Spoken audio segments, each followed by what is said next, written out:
So this kind of post is so not like me, but I was really, really guided to do it and to go back to this book by Kiana Gabriel, Missing Pieces You. And funny story. Kiana, I love you, by the way. I was sent to give Kiana a gift. And this is going to be a bit of a long story, so buckle up or two times it. I've been reading this amazing book by Kiana, and I got it many months ago. And of course, in true neurodynamic fashion, I got about 3/4 of the way through and kind of put it in my side dresser drawer and forgot about it. But my guides really were getting on me about finishing this book for some reason. I got distracted by some fun, shiny things. It's okay to joke about neurodynamic brains because honestly, humor is healthy. And if you knew what distraction was for in your neurodynamic brain, you would be a lot more appreciative of it. But I was really guided to finish the book, to find something in it to show Kiana and her followers and my followers that our neurotypes were actually here for a very divine, purposeful reason. I was given this download probably 8 to 10 years ago, and I really didn't know what to do with it at the time. And I was also given a very bird's eye view of how I came to this realization as the years went on. And that's kind of your bird's eye view is another one of your neurodynamic gifts. So my guides were really pestering me to finish this book. And if you know, when you're on the consciousness journey and you understand how to connect and how to communicate with your guides, you know when something keeps coming into your awareness, it's time for you to pay attention to it. They will do it over and over again if it's something that is serious that you need to pay attention to. This book and finishing it was one of them, and now I figured out why. So I got back into the book, had about 3 chapters to go. The book was phenomenal. If you're someone new to this journey, I knew I had figured out a lot of this, but I still had found so much valuable information that was good for me to know. But I had found a lot of this information in my quiet moments, just as Kiana did. So there are some really important reasons to get quiet. And I know a lot of people in the neurodynamic community, we don't know how to do quiet. Our brains are so busy. And where a lot of us are afraid of the quiet, and we'll just make noise sometimes for ourselves just to avoid the quiet. So I came across to the information my guides were trying to send me to, the part where she talked about her ADHD diagnosis. And I thought, doing due diligence to everyone who's reading the book, and also for Kiana to help her to understand that it was actually never meant to be a diagnosis or a disorder. This brain was quantum technology, and it was just the societal conditioning around it over many, many years, centuries obviously, has made it so we look at it as a disability and a disorder. But if you look back into the tribal days, they had some really amazing names for these brains. So that's how I know. And as a nurse psychotherapist, I did these assessments. I did them in a very conscious way, and I'm grateful for that because I was also able to see what Kiana saw in that, bringing it to light, why everything was the way it was. There are people who diagnose and make it an incredibly disabled experience, but there are some people who get a chance, and Kiana knows energy. She knows how to put this in the right light, but a lot of people who are still struggling with this can't see that. There's a lot of healing and power that can come from the knowledge if it's done in the right way. And I saw all the wrong results as well, trust me. But what I noticed in her book is she didn't talk about it. So I'm like, I really need to tell her, just in case she thinks this is still a diagnosis. That is the reason for her connection.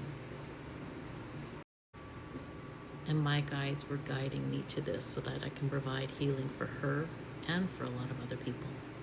As I mentioned, this download was given to me consciously and divinely 8 to 10 years ago, after my diagnosis, and it was after the diagnosis of my children, like many women with a late diagnosis of ADHD end up encountering. And the same thing with autism.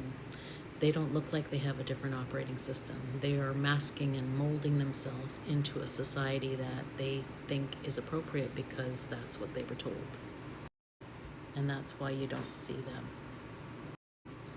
I had a decade of pretty brutal consciousness training, shadow work, dark nights of the soul ahead of me to get strong enough to go against some really big systems, medical systems, educational systems, to tell the world about this brain. And that's what I am here to do. And in my decade of research, I love research. I'm probably like a modern day Einstein, and let's not laugh because there can't just be one Einstein. You can't replace the original Einstein, but there's many, many more of us who are Einstein-like. That's how inventions are created. That's why our brains are here. But anyway, in all of that research, I had met mystics, psychics, intuitives, mediums. They were my clients. They were my friends. I see them all online because I'm part of this consciousness community online as well. And they are all on this big, beautiful spectrum of quantum technology, or neurodiversity, as the shadow aspects of ourself and the world like to call it. Some talk about it freely and openly and authentically, as happens with this consciousness journey, and some don't. But as an assessor, I can still see it. So I can still see them with the unique traits, the quantum technology, so I can see that they're still, and I'm always surprised, even like in this book, I'm like, she has to be, and of course I'm not thinking about it that way, but I was so pleasantly surprised when I came to that chapter. I'm like, there it is. But these brains were always meant to be labelless. They were meant to be free of a label, and if they got a chance to be authentically themselves and grow up supported in their authenticity, which is very important for these brains. Who am I or anybody else to tell them they have something? They don't have anything. They have quantum technology. But there's still a lot of people out there feeling like they're broken, and they're just not. And that's not okay with me, and that's why I exist. To show them just how powerful they actually are. And I know it's hard to see and believe right now, but it's true. I was you once. Let me just say, I was you. Some need the label first to make sense of it, and we just get rid of it after a while. And I want Kiana to know that this label doesn't belong to her, and it never should have been a part of her life. It helps to make sense why she's so connected, but you don't have a diagnosis or a disability. I just want you to know that.